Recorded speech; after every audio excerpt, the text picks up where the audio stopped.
Kita semua tahu bahwa harta SDA sumber daya alam kita yang namanya nikel dikeduk habis-habisan untuk membuat Tiongkok jadi raja baterai dunia, yang mana harta kita bisa habis tanpa memberikan keuntungan ke bangsa dan negara. Apa buktinya kalau nikel yang dikeduk itu tidak memberikan keuntungan? Buktinya kita saat ini masih cari hutangan bernegaranya. Bisik-bisik di sana-sini di warung kopi sudah jadi pembicaraan umum, namun pejabat yang melindungi perampokan tambang nikel itu terlalu kuat. Jadi tetap saja pengadukan terjadi dan pengiriman dilakukan besar-besaran tanpa kita tahu isinya apa yang dikirim tadi. Mau litium, fero besinya, apapun yang nempel ikutan yang jauh lebih berharga dari nikel, kita tidak tahu. Orang pejabatnya semua baru semua, bernegaranya mana ngerti sih beginian. Kita ilustrasikan. Kalau Anda pedagang, Anda mau beli barang pasti semurah-murahnya. Ingat ya, Tiongkok itu platform berpikirnya adalah pedagang. Jadi kalau beli sesuatu, selain minta harga murah, pasti minta bonus yang banyak. Dalam dunia tambang, pengedukan bahan baku ada di dalamnya masih all in. Semuanya masih ada. Mulai dari barang berharga, katakanlah nikel, ada juga impuritiesnya atau barang yang tidak pure atau barang yang tidak murni atau barang yang tidak diperlukan seperti tanah dan lain sebagainya masih tercampur. Lalu dibersihkan, macam-macam cara pembersihannya. Ada di leaching, diproses, tujuannya untuk membuang barang yang tidak dibutuhkan. Katakanlah 75% terbuang, tinggallah 25%. Kalau dibawa 100% ke Tiongkok, yang 75% tadi adalah taiknya tambang yang nggak diperlukan. Taiknya mah tinggal di Indonesia aja. Makanya sekali lagi, taiknya dibuang di Indonesia aja. Kalau tadi dari 1 ton produksi tambang nikel ada 2% kandungannya. Setelah diproses tinggal 25%, nikelnya tetap 2%, tapi bukan dari 1 ton, dari 250 kilo. Nah, dalam 250 kilo ini ada fero juga, ada litium juga, ada macam-macam yang dibayar yang paling murah. Yang dibayar apanya? Nikelnya doang. Feronikel, nikel laterit, dan banyak lagi unsur logam dan mineral yang sudah disarikan tidak dibayar oleh Tiongkok. Kita asli bernegara nih bodoh memang. Dan penjajah perampok itu dikasih karpet merah lagi, dilindungi, dan tidak ada yang sadar. Kalau ada yang sadar, maka segerombolan buzzer pecinta cuan anti NKRI mulai memecah belah bangsa dan mencari sisi positif yang kecil dibesar-besarkan dari sisi bosnya, tapi mencari sisi buruk, pengkritisi tanpa solusi, dan diputer-puter beritanya agar rakyat tahu pengkritisi itu dosa. Apa yang terjadi kalau hal ini didiamkan dalam jangka pendek? Bukan dalam jangka panjang ya, pendek ya. Negara kita akan miskin, pejabatnya makin kaya, rakyat nambah lapar. Kita hanya mengingatkan arahnya nantinya. Sebagai contoh sejarah kebodohan penguasa atas kelolaan sumber daya alam, kita mau kasih ilustrasi. Ada 3 negara yang akan kita pakai jadi contoh kali ini, yaitu Nauru, Venezuela, Zimbabwe. Fosfat oil business berliannya Zimbabwe. Nauru di tahun 1980-an, negara dengan 7.000 populasi adalah negara yang sangat kaya, bahkan negara terkaya di dunia. Nauru adalah salah satu negara di selatan Pasifik. Nauru menghasilkan fosfat, bahan baku untuk pupuk. Saking kayanya, semua warganya digratiskan untuk melakukan apapun, sampai keluar negeri dibayarin pemerintah, diongkosi. Dan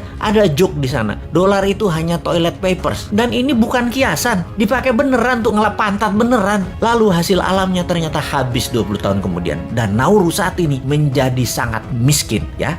Itulah cerita sederhananya. Venezuela dimanja dengan 95% minyak dan gasnya yang diekspor, membuat negara ini menjadi negara petrodolar. Begitu harga minyak anjlok dan uang hasil ekspor tadi hanya buat foya-foya, bukan untuk membangun sektor lain, Venezuela hyperinflasi dan menjadi negara miskin sekarang. Saat ini ketika harga minyak naik, Venezuela sudah tidak bisa produksi lagi dan tidak ada negara mau beli minyak dari Venezuela. Jadilah Venezuela negara paria, negara setengah gagal. Terakhir, Zimbabwe, penghasil berlian. Begitu tambang berlian habis, pecah perang saudara, ambyar negara Zimbabwe yang tadinya makmur dan menjadi salah satu negara termakmur di Afrika. Kesamaan ketiganya adalah tidak bisa mengelola sumber daya alam dengan baik. Dijual murah, dikeduk asing, dilindungi pejabat yang berkuasa pada saat itu. Semoga kita bukan jadi negara yang keempat. Wong pinter semua kok pejabatnya. Gak mungkin lah ditipu Tiongkok. Emangnya kayak bos men, bodoh beneran.